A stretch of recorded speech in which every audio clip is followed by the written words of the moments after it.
반갑습니다. 허브경제TV입니다. 이번에 같이 볼 종목 LG에너지 솔루션이고요. 오늘은 그냥 바로 한번 LG엔솔 보도록 하겠습니다. 오늘도 역시나 음봉이 나왔고요. 종가가 51만 5천원, 마이너스 3% 마감이 되었습니다. 일단 기관 쪽의 매도가 또 한번 찍혀있고 외국인의 매수가 오늘 좀 많이 들어오지 않았습니다. 전날에 외국인의 대량 매도가 나왔기 때문에 제가 이제 추가적인 하방 구간이 한 번 더 나와줄 수 있다 이렇게 이야기를 드렸죠. 근데 오늘 연기금이 10만 주를 넘게 매도를 했습니다.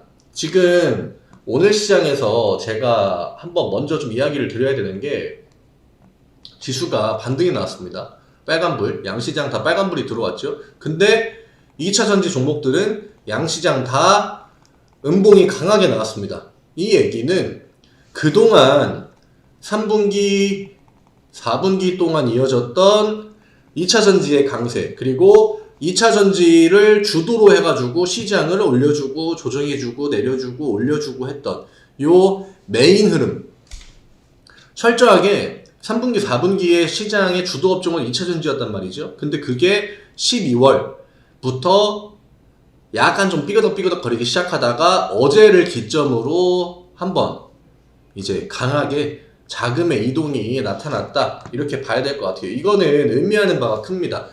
기관 애들이 11월 중순부터 반도체 쪽에다가 돈을 넣고 있었거든요. 그리고 공교롭게도 2차전지도 11월 중순부터 기관 쪽에 매도가 나오기 시작했습니다. 근데 LG엔솔은 외국인의 매수, 그 다음에 대다수 2차전지 종목들이 외국인의 매수의 힘으로 주가 라인을 지켜준다거나 지지의 힘을 보여준다거나 이런 형태로 시장이 형성이 되고 있었는데 전날에 LG엔솔로 들어온 외국인의 대량 매도, 이게 어떻게 보면은 좀 신호탄이었다 이렇게 이야기를 드려야 될 것 같고요.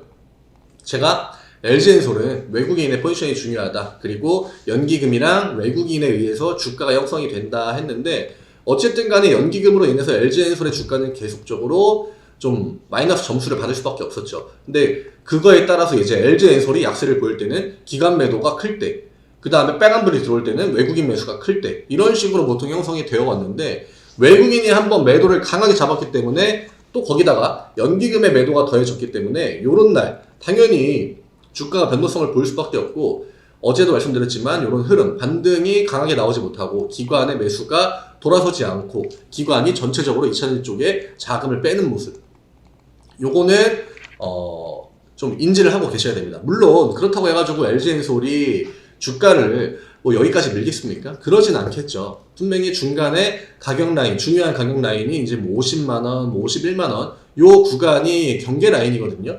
과거에 LG엔솔이 밑에서 힘을 받고 올라올 때 요 커트라인, 이 라인을 넘기가 굉장히 힘들었단 말이죠. 여기가 이제 50만원 부근인데 50만원 정확히 하면은 뭐 이 정도 될 것 같습니다. 요 50만원 라인까지 어쨌든 간에 오늘 거의 붙였다가 장 막판에 반등이 조금 나왔습니다.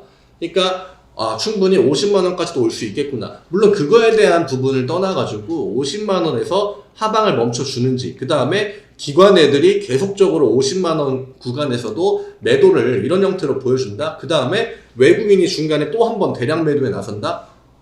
그러면 사실 50만원에 대한 그 방어력도 좀 위태위태할 수 있습니다. 그런 부분은 제가 늘 이야기 드리죠. 주식은 대응의 영역이기 때문에 매일매일 흐름 체크해야 되고, 그 다음에 외국인이랑 기관의 포지션 매일매일 봐야 되고, 장중에 뭐 봐야 되고 뭐 봐야 되고, 이런 것들의 힌트가 있다, 대응에 대한 힌트가 있다 라고 이야기 드렸고, 제가 사실 중간중간에 60만원 넘어올 때 이야기를 드렸습니다.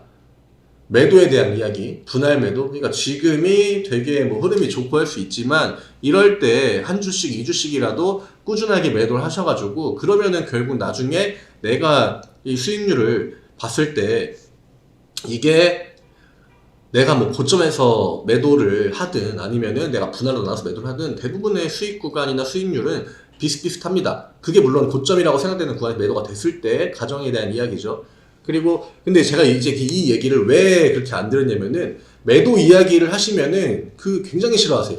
왜냐, 본인들이 목표하는 주가가 이 높은 데에 있고 이거는 65만원 가야 되고 70만원 가야 되고 이런 식으로 늘 생각을 하고 계시기 때문에 제가 그거에 대해서도 한번 제 개인적인 생각을 좀 이야기를 드렸거든요. 주식은 고점에서 매도하려고 마음을 먹는 순간부터 이미 고점에서 매도할 확률이 낮아진다. 그렇기 때문에 그냥 양봉 보여줄 때 한 번 매도하고 수익 구간이라고 가정하면요. 그 다음에 뭐 음봉 보여줄 때도 뭐 일주 매도하고 이런 식으로 분할로 쭉쭉쭉 매도를 하셔가지고 비중을 좀 잘 관리하시고 수익은 줄 때 좀 챙겨야 된다. 근데 이거를 딱 말씀드렸던 날도 이거에 대한 그 댓글이 들어왔었거든요. 그래가지고 제가 이제 그 다음 영상에서 매도에 대한 이야기 그냥 안 드릴 테니까 뭐 분할 매도 하실 분들은 분할 매도를 하고 목표가 같은 거 이런 거 다 의미 없다. 그게 외국인들이랑 기관들이 사줘야 주가가 올라가는 건데 목표가를 개인 투자자가 60만원, 70만원, 80만원 잡는다고 해가지고 뭐 외국인들이 거기까지 사주겠습니까? 안 사주죠.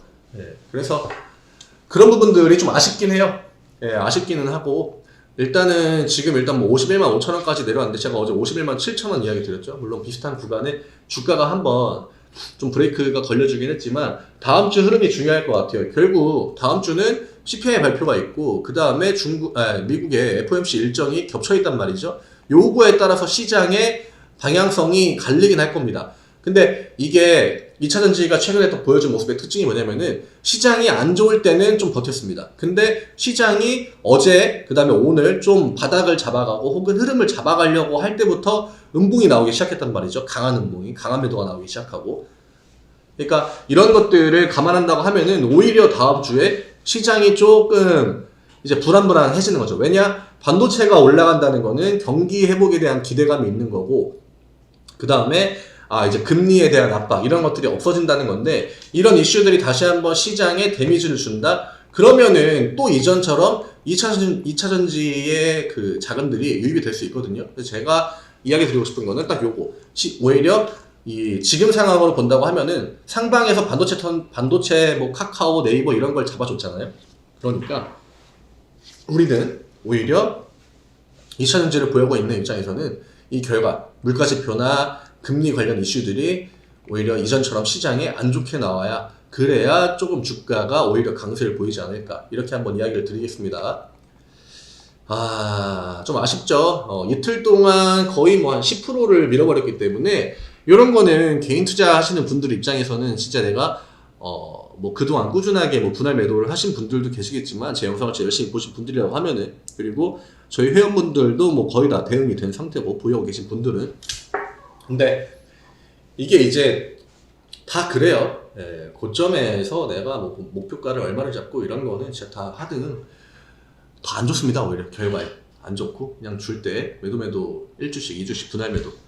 예, 이 결과론적으로 이야기 드리는 게 아니에요. 제가 왜 그렇게 저는 오히려 올라갈 때 분할 매도 이야기 몇 번 드렸거든요.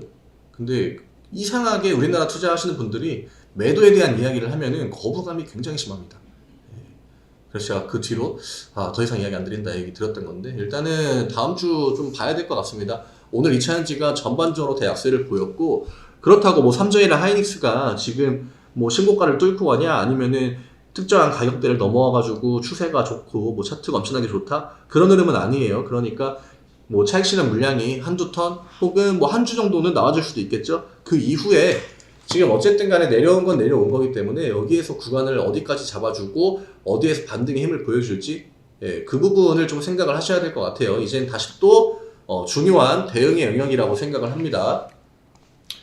한 주 동안 좀 고생을 하셨을 거예요. 제가 이거 이야기 들을 때도 그랬잖아요. 대형주 시장이라고 보기에는 12월은 아니다. 그리고 대체적으로 통계적으로도 12월은 대형주가 다 안 좋았습니다. 대형주가 안 좋았기 때문에 산타랠리 이런 거에 대한 기대감이 있으시겠지만 저희 채널 추가하셔가지고 매매가 어렵다 혹은 뭐 LG에너지 때문에 계좌가 좀 순식간에 좀 나빠졌다 하시는 분들 단기 매매 하셔가지고 또 수익 내시면 되지 않겠습니까? 여기 댓글 누르시면은 링크 있습니다. 이 링크 누르시고 오셔서 LG 에너지 솔루션 보고 왔습니다. 이렇게 남겨주시면 됩니다. 뭐 어렵게 생각하실 필요 없어요. 이 주가라는 게 사실 LG에너지 주주분들 압구감도 버티고 여기까지 들고 올라온 거잖아요. 물론 최근에 하방 압력이 너무 강해가지고 이거에 대한 좀 허탈함은 있으시겠지만 주식이 또 나중에 더 올라가려고 하면은 중간중간에 조정도 받는 게 뭐 엄청나게 나쁜 건 아니죠. 물론 내 계좌가 마이너스 된 거는 당연히 그거는 안 좋은 부분이지만 다시 한번 이야기 드리겠습니다. 그런 분할 매도의 중요성 그 다음에 올라갈 때 오히려 매도에 대한 관점을 좀 열어놓고 조금씩이라도 매도하시면은 그러면은 위쪽에서 어느 정도 매도가 된 상황이면은 지금 어느 정도 수량을 남겨가지고 내려왔다고 해도 내가 좋은 구간이 오면은 추가적으로 분할 매수로 다시 한번 좋은 가격대에서 들어갈 수 있는 그런 현금 여력도 마련이 됐을 거고, 그쵸? 그 다음에 지금 시장이 좀 이런 것 같다 하면은 다른 업종이나 다른 종목들로 매매할 수 있는 체력이 생긴 거지 않습니까? 그러니까 매도에 대한 이야기 드리는 거에 거부감 갖지 마세요. 본인이 어떤 목표가를 가지고 있던